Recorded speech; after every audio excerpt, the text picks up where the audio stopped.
प्यारे भाइयों एवं बहनों, आइए आज हम संसार का सबसे श्रेष्ठ महामंत्र गुरु मंत्र गायत्री मंत्र पर चिंतन करेंगे। वैदिक मंत्रों में बहुत बड़ी ताकत है। इसमें ईश्वरीय शक्ति अनुस्यूत है। अर्थपूर्वक संकल्प पूर्वक जब इसका उच्चारण किया जाता है तो हमारे भीतर एक अद्भुत स्पंदन उत्पन्न होता है, हलचल होती है, अलौकिक जीवनी शक्ति का संचार होता है। और इन सभी वैदिक मंत्रों में गायत्री मंत्र संसार का सबसे श्रेष्ठतम मंत्र है। समस्त वेदों का सार है। गायत्री का अर्थ गायंतम त्रायते, गाए जाने वाले की रक्षा करता है। निश्चित रूप से यह गायत्री जाप करने वालों की रक्षा करता है। सर्वप्रथम हम इसके एक एक पद के रहस्य पर विचार करेंगे। ओम। ओम ईश्वर का सबसे प्यारा नाम है। इस संपूर्ण संसार में, नदियों के कलकल में, झरनों के झरझर में, बादलों के गड़गड़ में ओम का नाद गूंज रहा है। फुह अर्थात प्राणों के प्राण, भुवः अर्थात दुख विनाशक, स्वः अर्थात सुख स्वरूप। शरीर में सबसे श्रेष्ठ तत्व प्राण है, जिनके शरीर से निकलते ही सब बेजान हो जाता है। इस कंचन सी काया को, जिस पर जरा सी खरोंच आने पर भी अपनों को कितना दर्द होता था, आज उस प्राणविहीन काया को अपने ही सब मिलकर शीघ्रातिशीघ्र जलाने की, भस्म करने की तैयारियों में जुट रहे हैं। यह है प्राणों की महिमा। और ईश्वर इन प्राणों का भी प्राण है। जड़ चेतन समस्त जगत में वही तो प्राण शक्ति भर रहा है। ओम भूः भुवः स्वः। हम इन पदों का उच्चारण करते हुए ये अनुभव करें कि वह प्राणों का प्राण, दुख विनाशक, सुख स्वरूप परमात्मा जब मेरे अंग संग है, उसका मुझे संरक्षण मिल रहा है। फिर मुझे कैसा दुख और कैसी तकलीफ। उस सुख स्वरूप सुख के सागर के पास बैठकर तो सुख की ही अनुभूति होगी।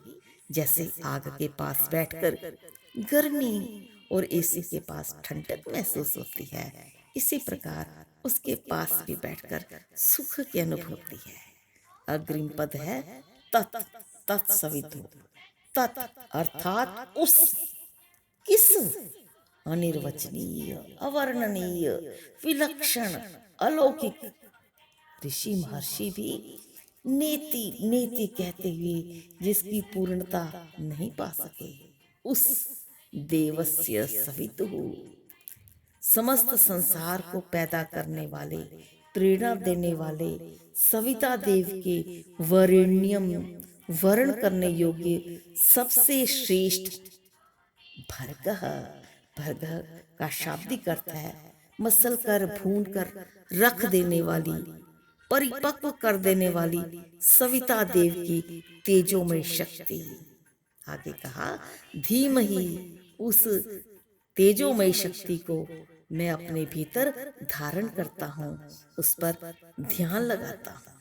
सचमुच जब उपासक सविता देव का ध्यान करता है, उसे धारण करने का भाव अपने भीतर पैदा करता है, तब उसका तेज उपासक के रोम रोम में प्रविष्ट होकर उसकी सकल अपवित्रता को, दुर्गुणों की समस्त मैल को धो धो कर, जला जला कर उसे पवित्र बना देता है, निखार देता है। अग्नि परीक्षा में तपा तपा कर उसे कुंदन बना देता है।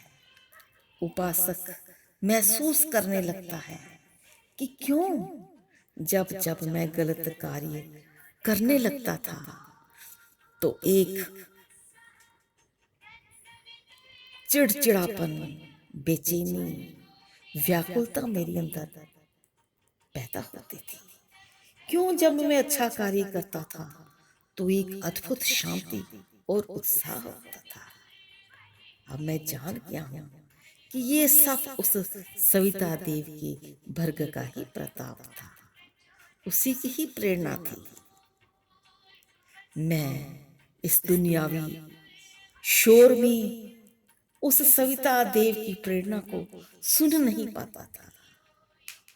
उपासक अभिभूत होकर क्या होता है, धन्य हो जगत जननी जगदम्बे मां, आपने हमें पैदा ही नहीं किया बल्कि हमारी रक्षा के लिए हमारे साथ हमारे रोम रोम में प्रविष्ट हो गए। उपासक अनुभव कर रहा है कि मेरे भीतर एक अद्भुत परिवर्तन आता जा रहा है। सविता देव ये महसूस कर रहा है, इन 5-7 मिनट की गायत्री की साधना से सविता देव का सानिध्य, सामीप्य मुझे अध्यात्म की ऊंचाइयों पर ले जा रही है। मेरे सोचने का, विचारने का, हर स्थिति, हर घटना के प्रति मेरा नजरिया ही बदलता जा रहा है।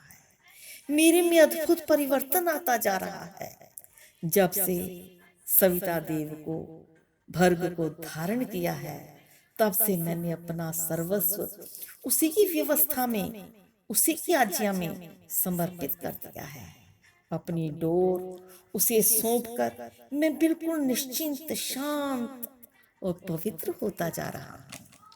अंत में गायत्री मंत्र में हम प्रार्थना करते हैं, धियो यो नः प्रचोदयात्, धियः यः नः प्रचोदयात्। सविता हमारी बुद्धियों को अच्छे मार्ग पर प्रेरित करे। सविता देव का उपासक फिर से प्रार्थना करता है, फिर से स्मरण करता है, हे ईश्वर, आप हर पल मेरी बुद्धि को श्रेष्ठ कर्तव्यों के प्रति प्रेरित करते रहें। मैं तो बड़ा ही तुच्छ अल्पज्य प्राणी हूँ, भूलनहारा हूँ, बीच में फिर से गलतियां कर जाऊंगा, इसलिए आप सदैव सदैव मेरी बुद्धि को सन्मार्ग की ओर प्रेरित करते रहें और मैं आपकी आज्ञा में अपने आप को समर्पित होकर के शांत होता रहूं। यही है गायत्री मंत्र का सार।